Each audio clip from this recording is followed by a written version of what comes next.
Hey everybody, welcome to the Art of Comics. I'm Andre Salazar. Today we're going to talk about a really cool comic I found called The Nom. This was produced by Marvel Comics, published by them. So I found these actually in a quarter bin, and I picked them up because I remember getting some of these when I was a kid, and I had heard they're so great, and they really are great. And what's fun is that these issues, 3 and 4, are actually done by Michael Golden, who, we're going to talk about Michael Golden because he is a draftsman. He is the guy. He was kind of tired of doing Batman and doing superheroes, so he wanted to do something different, and he got this gig. The Nom is a really good comic. It is written by Doug Murray.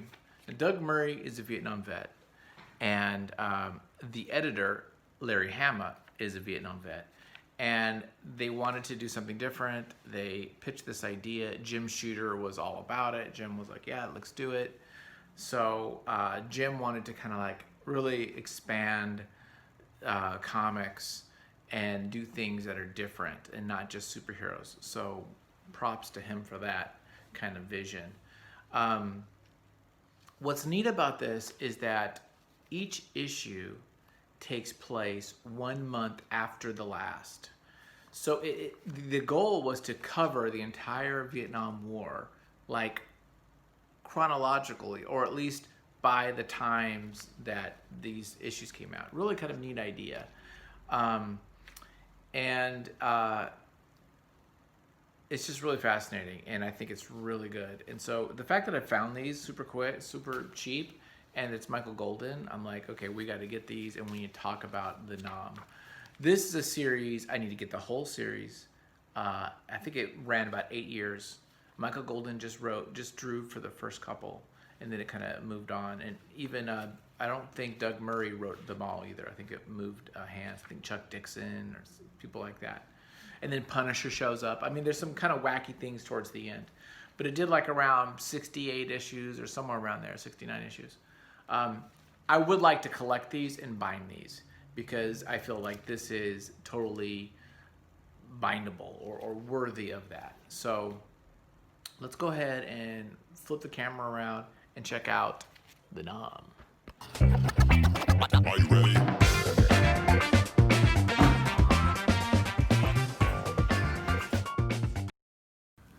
Okie doke. So as I was mentioning, these first couple issues are done by Michael Golden. And what's really fascinating about Michael Golden's work is he really is a draftsman, and he really has great work. He did some work for Doctor Strange, did some DC stuff. He's not super prolific. He doesn't have a huge catalog of his work, but his work that is done is well regarded and esteemed, and it's because it's so good. Now, unfortunately, because of the bad quality of paper and the coloring, you really can't see how freaking good this is unless we had this in black and white, which is unfortunate. But just the level of detail, the drafting, the composition of this stuff is brilliant. We'll also give it up to Armando Gil. He's the inker. He needs to be mentioned. But this page right here, when I picked it up, I'm like, whoa, what is this? And I'm like, oh, Michael Golden. That makes sense. This first story here is about these three guys. The whole series follows this guy named Marks, Private First Class Marks, and it follows his, like, at least this beginning part of the comic, follows his like time, and he gets some R&R time, so he gets a little bit of time to kind of go to Saigon. And so they're going to go to Saigon for a weekend and have a little vacation, basically. So him and his two buddies go to the city. That's the plan. But let's just look a little bit at some of the characters, the characterizations in this. What's great about Michael Golden in this particular issue is we have a very realistic look at the world, the comic, and everything. And then we have these really great exaggerated characterized faces, which are real expressive. And then look at that, the depth in here and the layers of the body. This panel here is really good. Just like, look at that. I just love it. So it's got a little bit of a hyper exaggerated, cartoonish style, but with a grounded and a lot of realistic positioning, perspective, anatomy, objects and stuff. So really good. So they play cards, and basically the gimmick of the issue is they go on vacation, but it isn't such a vacation, right? And even on their downtime in war in the city, there's so much going on. There's so much tumultuous events and conflict that there is no rest. There is no chance to really have true R&R. You're going to go to the city, but there's going to be calamity. And so that's what happens, is a series of events. Now, I mentioned that both Lara Hama, the editor, and Doug Murray, both of them were Vietnam vets. And so I think a lot of this comes from some of their experiences, but it's not autobiographical, and it's not necessarily every issue was something they had firsthand experience with. But I think just being there and being a part of that time allows them to kind of create these stories.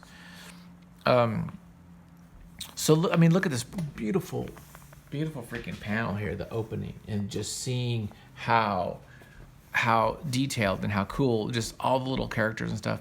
Last night I was working on a couple panels for a yard sale scene, and I'm like, okay, I got to put all these little things. Well, what do you sell at a yard sale? And I'm having to look up photos and think about it. Just that's a lot of effort, just to like figure out like, okay, what are the things you would put in the background? All the mopeds are there, and then all these little sticks, which I have no idea what they are, right? But there's all meanings for it. There's all reasons. And it wasn't like back in the 80s, 87, you could go and pick up, you can go on your computer and look up Google Images for Saigon, 1968. He had to like look things up and get books and buy books and figure it out. So even the research of references was more challenging back then. Or maybe you had a scrap file like we talked about before with like Al Parker. Okay, so we don't need to go into all the details, but they go to a movie. Love the faces, again, and just all the line work too. Just all this cross hatching, all this kind of stuff. It just is a lot of effort and a lot of details that Golden puts in. I think that's what people really love about his work, is it's got so much. Again, I'm going to use the word draftsmanship to it. So they go to the movies. What happens? Bomb. There's a bomb at the movie theater. And they're like, well, okay, let's go to the next place. So they go to a bar, right? This is the second spot. And they're at this like speakeasy type place. And you have some prostitutes come up. And beautiful bodies on these. Really great figures too. He knew how to the modeling on her, and just really great stuff. All the faces, all the expressions. Again, we talked before about Kyle Baker. Actually I have it right here.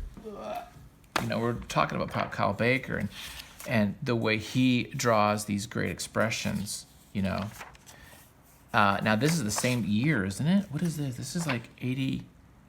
This is 88, and this is, what is this, 87. So we're talking about the same time. But it's all about these expressions and these faces and how you're able to kind of like convey so much information. And same type of deal, right, is with this stuff, is showing the expressive qualities of the face. Face and hands, those are the two things you got to be able to draw very well. Which are probably the most challenging things to draw.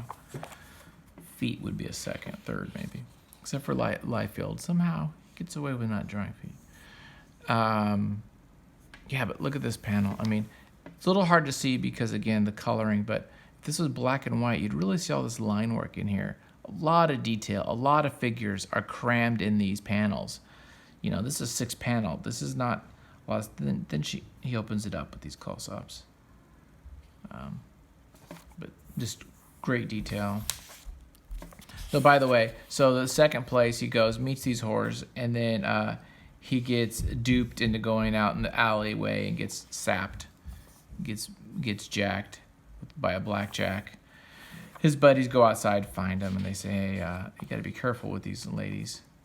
And then they go to the third place, to a nice hotel. They're like, you know, let's just go to bed. We're not going to try to do anything else. We're just going to enjoy a big, luxurious bed. And of course, that doesn't work either. There's some kind of attack there. So it's a constant, you know, barrage of violence, no matter where you go. And his buddy, he's trying to knock on the next suite over, which has his buddy in, and he his buddy's got a big beam on him, and they get him out, and he's gonna be okay. And that's kind of the end of this one. And they kind of like, well, that was it. How'd it go? And it's like, well, it was okay, but.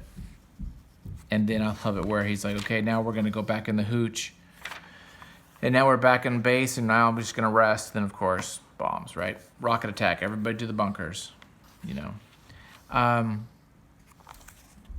I really like these stories. It is one of the things that Doug Murray said was he was glad that it was all written in with the code. So he wanted the constraints of the comic code to do these stories so that kids could read them, so that they could be something that they could be communicated with their parents, that this could be a talking point. I thought that was very interesting. Nowadays, there's no way in hell you're going to do a freaking Vietnam comic with the code, because we don't want to have kids read about that, you know? So you'd have to do it in a mature title. So I thought that was very interesting and very kind of cool, is deliberately put constraints to kind of like make the work better. Let's just look at number 4 too. This story is golden as well. Beautiful covers, by the way, beautiful covers. This story is about a reporter from the news. He's gonna go follow a squad out, and they're gonna go look at this village that Charlie is supposed to have taken over. And this guy, Dennis Lawrence, beautiful. This is just so freaking good. Look at this. This is so good. Dennis Lawrence is going to follow them, record. It's going to be on TV, and it's going to be a little PR moment, right? Did I tell you how much detail he puts in? All these rucksacks are not the same. Each one is different. Look at this. Each one is a different design, a different kind of layout. This stuff is brilliant. I mean, this is like so good.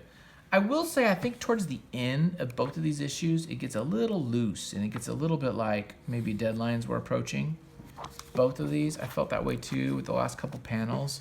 Like these faces and such, I kind of feel like it's a little bit, maybe it was looser. This could be just the inker having to wing it.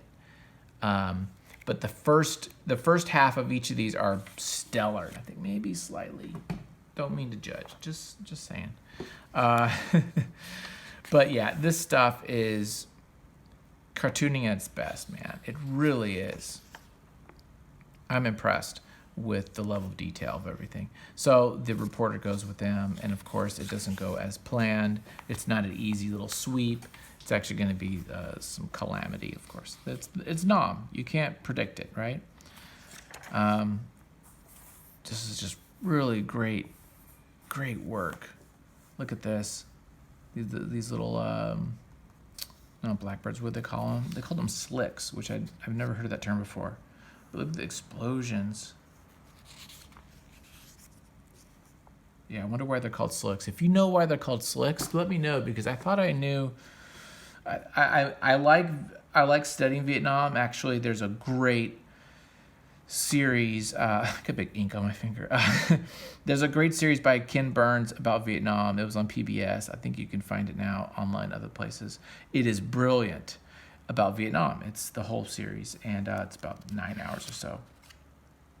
And I've watched it many times. I've always been kind of attracted to this conflict, but I've never heard of being called slicks. So if you know where those helicopters are called slicks, let me know. Great jungle. Great show of depth too, right? You've got not only the depth in the figure, but and loss of details, but then you have these great silhouettes in the back there of the trees and the jungles, and it's just the right amount of stuff. So now they've got to figure out how to get back home. Wonderful stuff.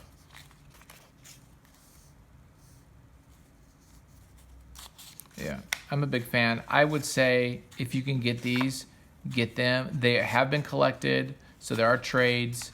Or if you can find them, if you're lucky like me and you got some in a quarter bin or a dollar bin, I would say definitely get them. They're really worth it. I don't know why this reminds me of McFarlane right there.